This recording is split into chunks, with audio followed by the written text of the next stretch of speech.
कक्षा 8वीं के विद्यार्थियों को ढेर सारा स्नेह। बेटा स्नेह तभी हमारा सही स्वरूप में माना जाएगा कि हम आपको समय का सदुपयोग करना सिखा सकें। जो समय का सदुपयोग करता है वह निर्मल और पवित्र होता है और एकाग्र होता है, और एकाग्रता से बेटा योग्यता बढ़ती है। कोई भी काम करे व्यक्ति एकाग्रता से करे। अभी आपके सामने परीक्षा की तैयारी है और निबंध लेखन आपको एकाग्रता से समझना भी है और समझने के साथ तैयार भी करना है। ठीक है ना। समझना और तैयार करना दोनों एक साथ तब हो जाते हैं जब बहुत कंसंट्रेशन के साथ, एकाग्रता के साथ क्या करें, समय का सदुपयोग करें। तो आज हम आपके सामने निबंध लेखन विषय लेकर के आए हैं। निबंध का अर्थ होता है बेटा अपने विचारों को, अपने भावों को, अपनी सोच को, अपने ज्ञान को व्यवस्थित रूप से अच्छे तरीके से व्यक्त करना, लिखना। ठीक है ना। उन्हें व्याकरण संबंध नियमों का हमें पालन करना पड़ता है। तो निबंध लिखते समय हमें 4-5 बातें ध्यान रखना चाहिए, उसमें हम बता दे रहे हैं। निबंध लिखते समय निबंध की भाषा सरल और स्पष्ट होनी चाहिए, है ना। निबंध के वाक्य अनुच्छेद जो पैराग्राफ होते हैं वह एक दूसरे से संबंधित होना चाहिए। निबंध को छोटे अनुच्छेदों से लिखना चाहिए। छोटे मतलब उसके सेंटेंस क्या हो, शॉर्ट हो, छोटे हो, समझ में। ठीक है ना। शब्द सीमा को ध्यान में रखकर निबंध लिखना चाहिए, मतलब अधिकांशतः उतने शब्द होना चाहिए जितने अपने लिए जरूरी है। देखते हैं निबंध लिखने के विषय का अच्छा ज्ञान होना चाहिए। उसी निबंध विषय पर निबंध लिखना चाहिए जिसका आपकी तैयारी हो, नॉलेज हो, है ना। और वर्तनी और विराम चिन्हों का प्रयोग विशेष ध्यान देना चाहिए।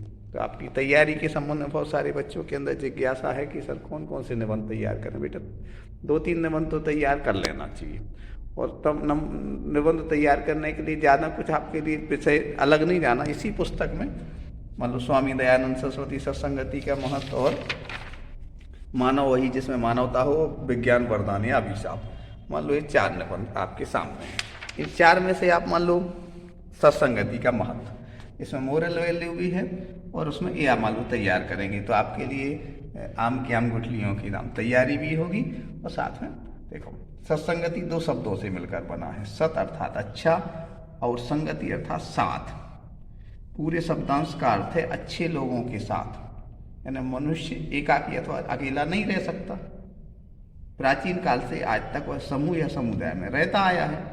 इसी प्रकार अनेक कार्यों में उसे दूसरे लोगों की आवश्यकता होती है, और यहीं से संगति का महत्व उजागर होता है। अच्छे लोगों के साथ बनाए रखने पर संबंध हमें सफलता की ओर अग्रसर करते हैं, जब बुरे लोगों के साथ हमें पतन की ओर ले जाते हैं। कहा भी गया है यदि सत्संगत ऋतु भविष्यसि अथ दुर्जन संगतयु पतिष्यसि। यहाँ भाव यह है कि दुर्जन की संगति में हमारा अहित होता है, कष्ट आते हैं, पतन होता है।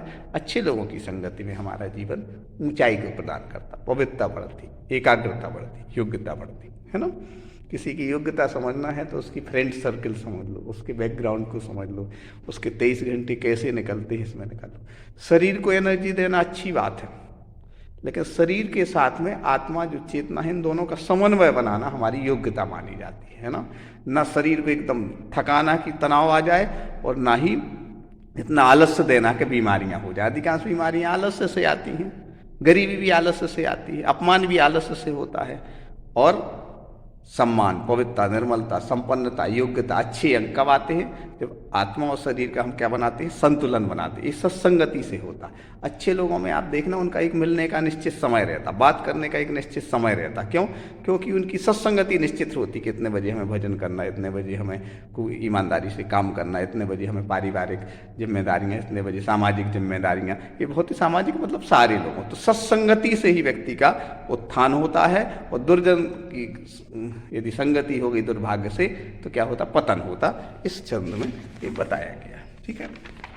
इसको और जब ये 2 लोग आपस में मिलते हैं तो दोनों का ही एक दूसरे की आत्मा तथा बातों का प्रभाव पड़ता स्वाभाविक होता है। देखने में आया कि हमें अच्छी आदतें ग्रहण करने में समय लगता है, लेकिन बुरी आदतें शीघ्र आ जाती हैं। इसलिए मम्मी लोग देखो कहती हैं कि अच्छे लोगों के साथ रहना चाहिए। फ्रेंड सर्कल अच्छे नहीं हो तो मम्मी पापा सबसे ज़्यादा टेंशन में रहती। बहुत उम्मीद, बहुत संघर्ष से बेटा आपको यहाँ तक लाए हैं वो, इसलिए अच्छी संगति हो, इस भाव को लेकर के निबंध आपको अच्छे से तैयारी भी करना और पूरी इसकी तैयारी करना, ठीक है ना।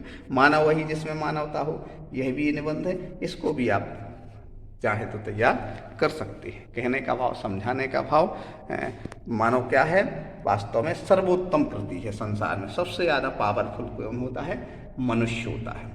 इस कृति का सबसे अच्छा गुण है मानवता। भारतीय संस्कृति के मूल में निहित भावना सर्वे भवन्तु सुखिनः मतलब ही मानवता का मूल मंत्र है। यानी सारे लोग सुखी रहें, सारे लोग अच्छी समझदारी से अपने जीवन को जिएं और अपने जीवन की एक एक श्वास, कोई वेंटिलेटर पर पहुंच जाता है तो लगता सारी संपत्ति, सारी योग्यताएं एक तरफ हो जाती और आदमी का जीवन एक तरफ होता। तो जो जिसके पास वास्तव में ज्ञान रूपी धन है, पवित्रता रूपी धन है, निर्मलता रूपी धर्म है, ऑनेस्टी रूपी धर्म है, काम को बहुत अच्छे से लगन से करने की जो आदत है, वही व्यक्ति को जीवन का सदुपयोग कराती है और मानवीयता लाती है। आप खुद देखना, आप पर्याप्त नींद करके खूब अच्छे से भगवान का भजन करें, भले 5 मिनट करें, खूब अच्छी पढ़ाई करें, खूब अच्छे से तैयारी करें, मम्मी के पास जाएंगे तो आप जोर से चिल्लाएंगे नहीं। क्यों नहीं चिल्लाएंगे? क्योंकि आपका सब व्यवस्थित काम है। चिल्लाएंगे कब? जब आप एकदम मोबाइल में पड़े रहेंगे, इधर उधर जाएंगे। तो मानवता भी कब आती है बेटा? जब व्यक्ति की अच्छी आदतें होती हैं। तो अच्छी आदतों के लिए हमने पहला निबंध दे दिया और मानवता जागृत रहे तो दूसरा निबंध आपके लिए तैयारी को कह दिया।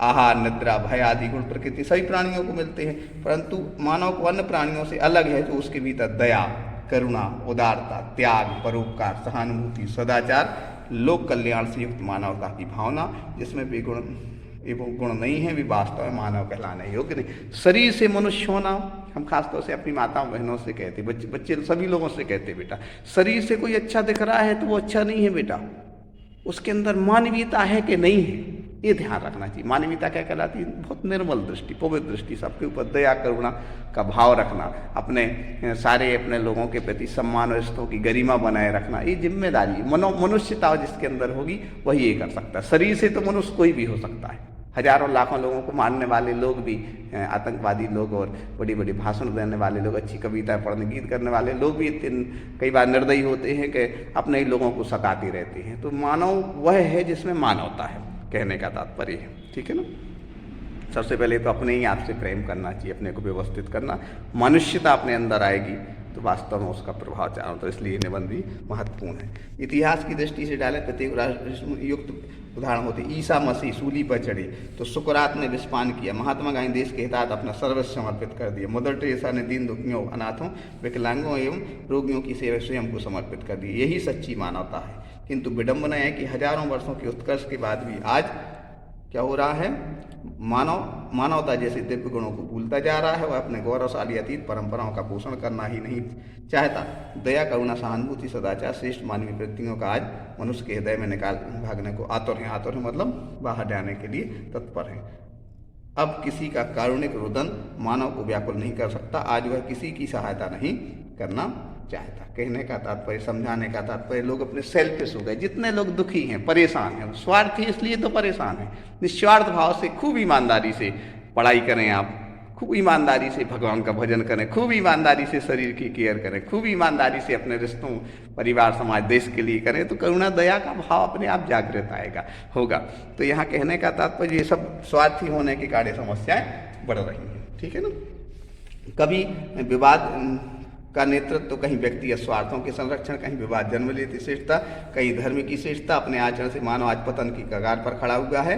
और इसलिए ये सब क्या हो रहा है? मानवीय मूल्यों पर का ह्रास हो रहा है। आचार्य चाणक्य ने कहा, जिनके हृदय में सदैव मानव कल्याण परोपकार की भावना रहती है, उनके कष्ट स्वयं ही समाप्त हो जाते हैं। भारतवर्ष अपनी मानवता परंपरा के लिए जगत प्रसिद्ध रहा है। यहाँ उसी की पूजा अर्चना की गई है जिसने स्वार्थ को, त्याग को, लोकहित को अपनाया है। अतः आवश्यकता है कि मानव प्रेम, करुणा, उदारता आदि सद्गुणों, इन प्रतिपूरित गुणों छलक उठने के कारण स्वयं तत्पर हो जाएं, तभी वास्तविक अर्थों में मानव कहलाएगा। मानवीयता, करुणा, दया जिसके अंदर है, वास्तव में वही सच्चे अर्थों में मानवता अपने जीवन में जागृत कर पाएगा। बेटा, तो छोटी छोटी सी बातें स्पष्ट करके अपनी वाणी को विराम देंगे। हमने पहला निबंध आपके लिए तैयारी के लिए सत्संगति का महत्व, और दूसरा महत्व क्या? मानव वही मानवता, जिसमें तो छोटे छोटे से मोरल वैल्यू के संस्मरण सुना करके, एक आपने नाम सुना होगा भारत के प्रथम राष्ट्रपति राजेंद्र प्रसाद, ठीक है ना। राजेंद्र प्रसाद जी का बिहार के जिस क्षेत्र में, जिस छोटे से गांव में जन्म हुआ था, उसी गांव में भारत के सबसे बड़े ठग का जन्म हुआ था, वो नटवरलाल कहलाता। एक पवित्र माटी पर दो लोगों का जन्म हुआ, एक राजेंद्र प्रसाद जो भारत के राष्ट्रपति बने, बहुत छोटा सा गांव है बिहार में, है ना, और दूसरा सबसे बड़ा ठग नटवरलाल। आबहवा वातावरण दोनों को एक सा मिला, लेकिन एक सबसे बड़े पद पर सुशोभित हुआ और दूसरा सबसे पतन वाले स्तर से बदनाम हुआ। कारण, एक व्यक्ति ने अपने जीवन में मानवीयता जागृत की, इसलिए सत्संगति से वह इतनी ऊंचाई पर पहुंचा, ईश्वर का भजन और बहुत ईमानदारी से देश की भक्ति, वो राजेंद्र प्रसाद हो गए। और दूसरा व्यक्ति छल कपट दाव पेच और इनसे ठग, ऐसा कहते हैं आपको सुन के ताजमहल बेच दिया था उसने कई बार, ठग से भारत का संसद भवन बेच दिया था कई बार। ये सुनकर के आपको आश्चर्य लगेगा, अभी आप ये नहीं कर सर्च करिएगा, मतलब बुद्धि चातुर्य से व्यक्ति ठग तो बन जाता है, पैसा भी कमाता है। और ऐसा कहते गांव वालों को खूब उसने दान भी किया तो गांव वाले उसको अच्छा भी मानते हैं, लेकिन जब वहाँ नैतिक मूल्य की बात आती है तो गांव वालों के लिए लगता है नहीं, राजेंद्र प्रसाद ही आदर्श थे। तो कहने का तात्पर्य बेटा, सत्संगति से, सत्संस्कारों से, मानवता से ही व्यक्ति ऊंचाई प्रदान करता है। ये निबंध में आपको व्याकरण सम्मत नियमों के आधार पर लिखना है, ठीक है ना। दूसरी बात बेटा, हमेशा धन संपदा महत्वपूर्ण नहीं होती, प्रतिष्ठा सम्मान महत्वपूर्ण नहीं होता, महत्वपूर्ण होता है हम कितनी करुणा दया से काम कर रहे हैं, ठीक है ना। एक बहुत बड़े उद्योगपति हैं रतन टाटा, उनसे किसी ने पूछा कि रतन टाटा मतलब आप कहने का भाव ये है कि आप इतने पूरे विश्व के करोड़ों लोगों में आपका नाम क्यों नहीं है पैसे में, मतलब पैसे मतलब नंबर 1 पे पैसे वाले क्यों नहीं हैं आप, मनी आपके पास सर्वाधिक क्यों नहीं है विश्व में, आप इतने बड़े उद्योगपति हैं। तो उन्होंने कहा कि हम भारत की पावन माटी पर हैं, यहाँ लोगों के लिए मोरल वैल्यू, नैतिकता, रोजगार और जीवन में सुखी रहने के उपाय के लिए हम बहुत सारी संपत्ति गुमनाम रूप से लोगों के लिए सहयोग करने की कोशिश करते हैं। इसलिए हमें उद्योगपति संपन्न रूप में जाने जाए नहीं जाने जाए, लेकिन हमारे देश की गरिमा, पवित्रता, प्रेम, शांति, सौहार्द बना रहे, इसके लिए हम प्रयास करते। कहने का तात्पर्य बेटा, हमारे अंदर मानवीयता है, सत्संगति है, तो हमारे जीवन में ऊंचाई आएगी, सुख आएगा और मुस्कुराहट आएगी। Honest is the best policy, है ना। तो 2 निबंध हमने आपको अभी तैयारी के लिए कहे हैं। शायद हमारे बेटा ये आखिरी वीडियो हो, लेकिन आप कुछ पूछेंगे तो हम उसका जवाब जरूर देंगे। आपका अधिकार है बेटा पूछना, क्योंकि आपको समझ में आ जाए तो हमारी सफलता है, और आपको समझ में नहीं आए तो हमारी कमजोरी है बेटा। हम अपनी कमजोरी सुधारेंगे, आप जरूर पूछिएगा, आपको ढेर सारा स्नेह।